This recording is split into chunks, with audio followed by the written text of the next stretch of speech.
ሰላም የተወደዳችሁ የኤሪሳት ቴሌቪዥን ተከታታዮች፣ ለዛሬ ነሐሴ 15 ቀን 2026 የተሰናዱ የረፋድ ዜናዎችን ወደ እናንተ ማድረስ እንጀምራለን። እንድትከታተሉን በአክብሮት እንጠይቃለን። አበይት ነጥቦቹን በቅድሚያ የሱዳን ፈጥኖ ደራሽ ኃይሎች ድል እየተቀናጀ መሆኑ ተገለጸ። በደቡብ ሱዳን የሚገኙ ስደተኞች አስቸኳይ እርዳታ እንደሚያስፈልጋቸው ተገለጸ። ኡጋንዳ ስደተኞች በፈቃደኝነት ወደ ሀገራቸው እንዲመለሱ ጥሪ አቀረበች። የሆርሙዝ ባህር ጠባብ መተላለፊያን የአሜሪካ ግዛት አካል እንደሚያደርጉት ፕሬዝዳንት ትራምፕ ተናገሩ። የዩክሬኑ ፕሬዝዳንት ቮሎዲሚር ዘለንስኪ አሳዛኝ መልእክት አስተላለፉ። በኢንዶኔዥያ በተከሰተው የመሬት መንቀጥቀጥ የ20 ሰዎች ሕይወት አለፈ። ወደ ዝርዝር ዜናዎች እናልፋለን። አብራችሁን ቆዩ።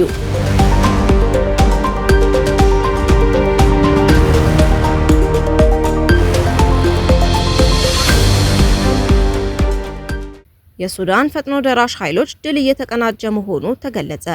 በሱዳን የእርስ በእርስ ግጭት የሱዳን ፈጥኖ ደራሽ ኃይሎች የሱዳን መንግስታዊ ኃይሎች ላይ ድል እየተቀናጀ መሆኑን አቶ ጌታቸው ረዳ ገለጹ። በሱዳን የስልጣን ሹክቻ የተጠመዱ ተፋላሚ ኃይሎች በጦር መሳሪያ ኃይል አንዱ ሌላውን ሙሉ በሙሉ አሸንፎ ለመውጣት የሚያደርጉት ጥረት ከንቱ መሆኑን መሬት ላይ ያለው ነባራዊ እውነታ ዳግም እያረጋገጠ ይገኛል። ይህንን የሱዳን ማለቂያ የለሽ የጦርነት አዙሪት አስመልክቶ በምስራቅ አፍሪካ ጉዳዮች የጠቅላይ ሚኒስቴሩ አማካሪ የሆኑት አቶ ጌታቸው ረዳ ጠንከር ያለ ትንታኔያዊ መልእክት አስተላልፈዋል። አቶ ጌታቸው በኤክስ ገጻቸው ባሰፈሩት መልእክት ባለፉት ጥቂት ሳምንታት የጄኔራል አብዱል ፋታህ አልቡርሃን ጦር በፈጣን ደራሹ ኃይል አርኤስኤፍ ላይ ወታደራዊ የበላይነት ማግኘቱን በይፋ ሲናገር ቢቆይም አሁን ግን አርኤስኤፍ የጦርነቱን ሚዛን ወደ ፖርት ሱዳን አቅጣጫ እየቀለበሰው እንደሚገኝ አመልክተዋል። ፈጥኖ ደራሽ ኃይሉ በብሉ ናይል ግዛት የሚገኙትን ኩርሙክና ቃይሰን ከተሞችን ዳግም መቆጣጠሩ የዚሁ ወታደራዊ ፉክክር ማሳያ መሆኑን ገልጸዋል። ነገ ወይም ከነገ ወዲያ በጦር ሜዳው ምን ሊፈጠር እንደሚችል በእርግጠኝነት መናገር ባይቻልም ከተሞችና የጦር ሰፈሮች እንደየሁኔታው ከሳምንት ሳምንት በተፋላሚዎች እጅ መቀየራቸው እንደማይቀር አቶ ጌታቸው አስረድተዋል። ይሁን እንጂ በዚህ ሁሉ ምስቅልቅል ውስጥ የማይለወጠው ብቸኛው ሀቅ ሚስኪኑ የሱዳን ሕዝብ የሚገኝበት ሰቆቃና መከራ ከዕለት ወደ ዕለት እየከፋ መምጣቱ ነው። ተጨማሪ የጡንቻ መፈታተን ለሀገሪቱ የፖለቲካ ቀውስ መፍትሄ እንደማያመጣ ያሰመሩበት አማካሪው ሁለቱም ወገኖች ከቶክስ ይልቅ ንግግር ብቸኛውና የመጨረሻው አማራጭ መሆኑን አምነው መቀበል አለባቸው ሲሉ መክረዋል። ይህንኑ የሰላምና የውይይት አማራጭ ከዚህ ቀደም ወደ ፖርት ሱዳን ባቀኑበት ወቅት ለጄኔራል አልቡርሃን በአካል ማድረሳቸውንም አስታውሰዋል። በሱዳን ላይ ጣልቃ ለሚገቡ የውጭ ኃይሎችና ለዓለም አቀፍ ማህበረሰብ መልእክት ያስተላለፉት አቶ ጌታቸው የውጭ መንግስታትም ሆኑ ሌሎች አካላት ለተፋላሚዎቹ የሚያደርጉት ማንኛውም አይነት ድጋፍ የኃይል ሚዛኑን በአንዴ እንደማይቀይረው አስገንዝበዋል። በመሆኑም ዓለም አቀፍ ማህበረሰቡ የተለመደውን የዳር ተመልካችነት ትቶ ደግና ሩህሩህ የሆነውን የሱዳን ህዝብ ከፍተኛ ሁኔታ የተጠማውንና የሚገባውን ሰላም እንዲያገኝ በተቀናጀ መንገድ ሊሰራ ይገባል ሲሉ ጥሪያቸውን አቅርበዋል።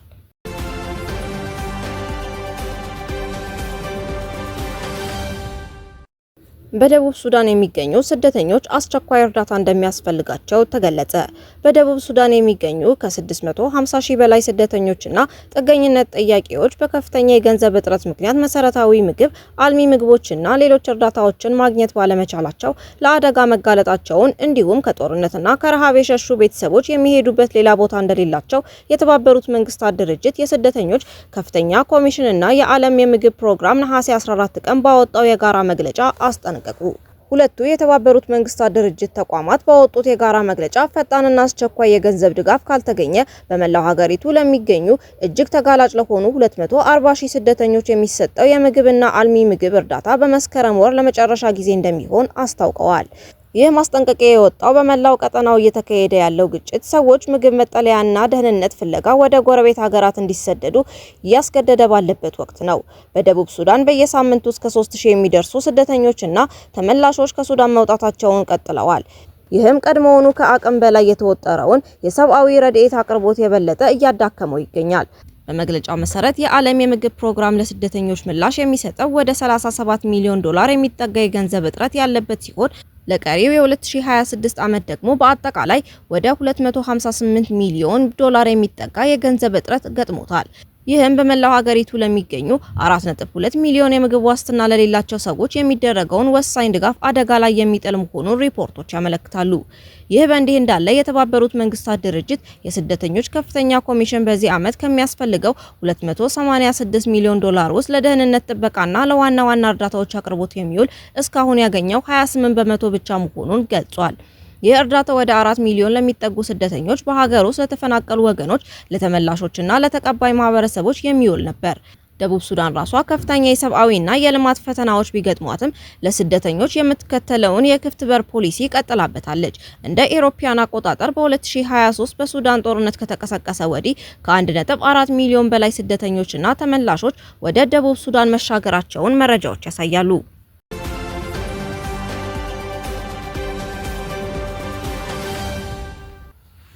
ኡጋንዳ ስደተኞች በፈቃደኝነት ወደ አገራቸው እንዲመለሱ ጥሪ ያቀረበች። የኡጋንዳ የአደጋ ዝግጅትና ስደተኞች ሚኒስቴር ሳም ኢንጎላ በተለያዩ ካምፖች ውስጥ የሚገኙ ስደተኞች ወደ መጡበት አገር መመለስን እንዲያስቡበት ያሳሰቡ ሲሆን ለዚህም የሰጡት ምክንያት የሰብአዊ ድጋፍ እየቀነሰ መምጣቱን ነው። ሚኒስቴሩ ለጋዜጠኞች በሰጡት መግለጫ እንደገለጹት በአሁኑ ወቅት በአገራቸው ከ2 ሚሊዮን በላይ ስደተኞችን እያስተናገደች ብትገኝም ለእነዚህ ስደተኞች ከሚያስፈልገው በጀት በ50 በመቶ ብቻ እየተንቀሳቀሰች ነው። በዚህ ላይ በየዓመቱ የሚገቡ አዳዲስ ስደተኞች እየጨመሩ መሆኑንም አስረድተዋል። ሚኒስቴሩ 17458 የብሩንዲ ዜጎች በፈቃዳቸው ወደ አገራቸው ለመመለስ መመዝገባቸውንም ጨምረው ሌሎች ስደተኞችም የብሩንዲዎችን መንገድ መከተል ትክክለኛ ይመስለኛል፣ ምክንያቱም የሚሰጠን ድጋፍ ቆሟል። ስደተኞችን ለማስተናገድ የሚያስችል ገንዘብ የለንም።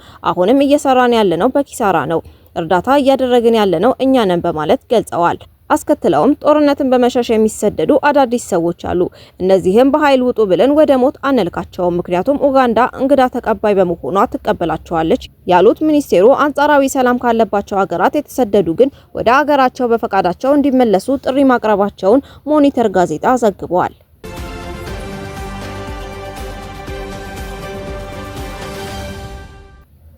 የሆርሙዝ ባህር ጠባብ መተላለፊያን የአሜሪካ ግዛት አካል እንደሚያደርጉት ፕሬዝዳንት ትራምፕ ተናገሩ።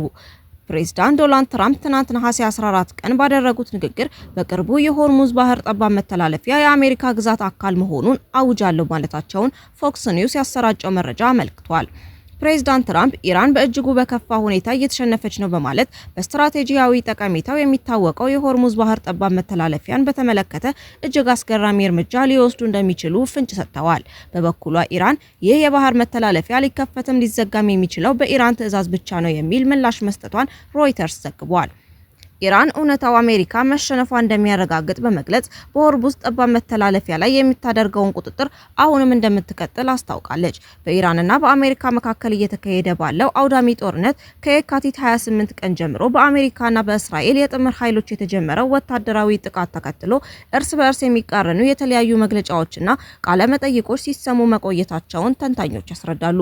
ተንታኞቹ እንደሚገልጹት አሜሪካ በሰላም ድርድርና በምታካሄዳቸው የድርድር ሂደቶች ጊዜ ለመግዛትና ያጠፋችውን የጦር መሳሪያ ለመተካት ካልሆነ በስተቀር በእውነትና በፍትህ ላይ የተመሰረተ ሽምግልናና ስምምነት ለማድረግ ፍላጎት እንደሌላት ያስረዳሉ።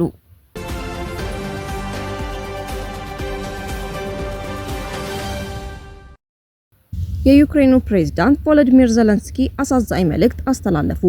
የዩክሬኑ ፕሬዝዳንት ቮሎዲሚር ዘለንስኪ ትናንት ነሐሴ 14 ቀን አሳዛኝ መልእክት ማስተላለፋቸውን ዘገባዎች አመላክተዋል። ፕሬዝዳንት ዘለንስኪ መልእክታቸውን የጀመሩት ከትናንት ምሽት ጀምሮ የድንገተኛ አደጋ አገልግሎት ሰራተኞቻችን በሩሲያ ጥቃት በተፈጸመባቸው ቦታዎች ላይ አስፈላጊውን እርዳታ እያደረጉ ነው በሚል ነው። ሲቀጥሉም በዶኔስክ ግዛት ክራማቶርስክ ውስጥ የሩሲያ ቦምቦች 10 ወለል ያለው ህንጻ በመምታታቸው ህንጻው ከአንደኛ እስከ 6ኛ ፎቅ ድረስ እንዲፈርስ አድርገዋል። በዚህም አንድ ሰው ሲሞት ሌሎች 16 ሰዎች ቆስለዋል። በሱሚ ግዛት ስቴፓኒቭካ ሰፈር ውስጥ ደግሞ ሻሂድ ድሮን አንድ መኖሪያ ቤትን በመምታቱ ህፃን ልጅን ጨምሮ 2 ሰዎች ተገድለዋል። ለሟች ቤተሰቦችና ወዳጆቻቸው ሐዘኔን እገልጻለሁ ካሉ በኋላ በቼርካሲ ግዛት ስሚላ የተባለ ቦታ የሩሲያ ድሮኖች ባለ 9 ወለል አፓርታማ ላይ ጥቃት በመፈጸማቸው እሳት መነሳቱንና በዚህም 5 ሰዎች መቁሰላቸውን አስረድተዋል።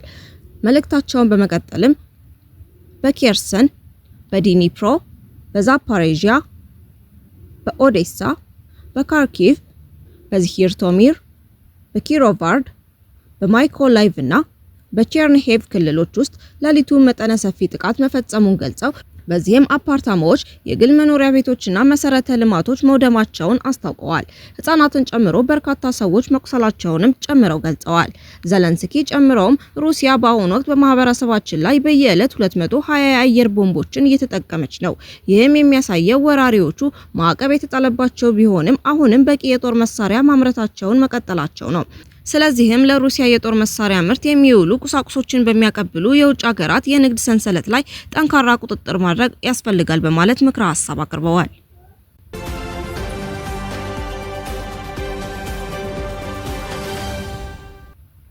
በመጨረሻም በኢንዶኔዥያ በተከሰተው የመሬት መንቀጥቀጥ የ20 ሰዎች ህይወት አለፈ።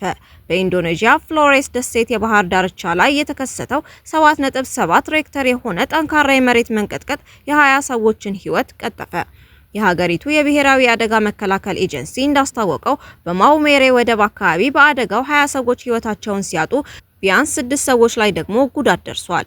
በተጨማሪ በአካባቢው በሚገኙ ህንጻዎችና ወደቡ ላይ ከፍተኛ የንብረት ውድመት መድረሱን የአካባቢው መገናኛ ብዙሃን ዘገባዎች አሳይተዋል። የአሜሪካ የስነ ምድር ጥናት ተቋም መረጃ እንደሚያሳየው የመሬት መንቀጥቀጡ የተከሰተው ቅዳሜ ማለዳ በአካባቢው ሰዓት አቆጣጠር 11 ሰዓት ከ58 ደቂቃ ላይ ነው። የንዝረቱ መነሻ የምስራቅ ኑሳ ተንጋራ ግዛት በሆነችው ኢንዴ ከተማ 68 ኪሎ ሜትር ርቀት ላይና 10 ኪሎ ሜትር ጥልቀት ውስጥ መሆኑ ተገልጿል። ከዋናው የመሬት መንቀጥቀጥ በኋላ በግማሽ ሰዓት ጊዜ ውስጥ 5.9፣ 5.6 እና 6.1 ሬክተር ያላቸው 3 ተከታታይ አነስተኛ ንዝረቶች ተከስተዋል። አደጋውን ተከትሎ የኢንዶኔዥያ ሜትሮሎጂ፣ ክላይማቶሎጂ እና ጂኦፊዚክስ ኤጀንሲ የሱናሚ ወይም የባህር ላይ ማዕበል ማስጠንቀቂያ አውጥተዋል። ነዋሪዎች የባህር ዳርቻዎች እና ወንዞች አካባቢ ርቀው ወደ ከፍተኛ ቦታዎች እንዲሸሹ አሳስበዋል። የብሔራዊ አደጋ መከላከል ኤጀንሲ ኃላፊ የሆኑት አብዱል መሐሪ ህብረተሰቡ ከባህር ዳርቻ ቢያንስ 2 ኪሎ ሜትር ወደ ውስጥ እንዲገባ ወይም ከ10 ሜትር በላይ ከፍታ ወዳላቸው ተራራማ ቦታዎች በመሄድ ራሱን እንዲያድን ጥሪ አቅርበዋል። በአንጻሩ የአውስትራሊያ የሱናሚ ማስጠንቀቂያ ማዕከል አደጋው በአውስትራሊያ ላይ ምንም አይነት ስጋት እንደማይፈጥር አረጋግጧል። ከዚህ በተጨማሪም በሚሊዮን የሚቆጠሩ የአካባቢው ነዋሪዎች ከፍተኛ የሆነ ንዝረት እንደተሰማቸው ተገምቷል። የአደጋው ሙሉ ገጽታ ገና እየወጣ ሲሆን አንዳንድ ክፉኛ የተጎዱ አካባቢዎች መንገድ በመዘጋቱ ምክንያት ለነፍስ አድን ሰራተኞች አስቸጋሪ ሆነው እንደሚገኙ ተዘግቧል። ከ270 ሚሊዮን በላይ ህዝብና ወደ 17000 የሚጠጉ ደሴቶች ያሏት ኢንዶኔዥያ ከፍተኛ የመሬት መንቀጥቀጥ በሚታይበት የፓሲፊክ የእሳት ቀለበት በሚባል አካባቢ ላይ ትገኛለች። በተመሳሳይ የባህር ዳርቻ ላይ እንደ አውሮፓውያን አቆጣጠር በታህሳስ 1992 ዓ.ም ተከስቶ በነበረ የመሬት መንቀጥቀጥና ሱናሚ ከ2500 በላይ ሰዎች ህይወታቸውን ማጣታቸው ይታወሳል። አካባቢው አሁንም በተጠንቀቅ ላይ የሚገኝ ሲሆን የአካባቢው ባለስልጣናት ሁኔታውን በቅርበት እየተከታተሉ እንደሚገኙ ዘገባዎች ያመለክታሉ።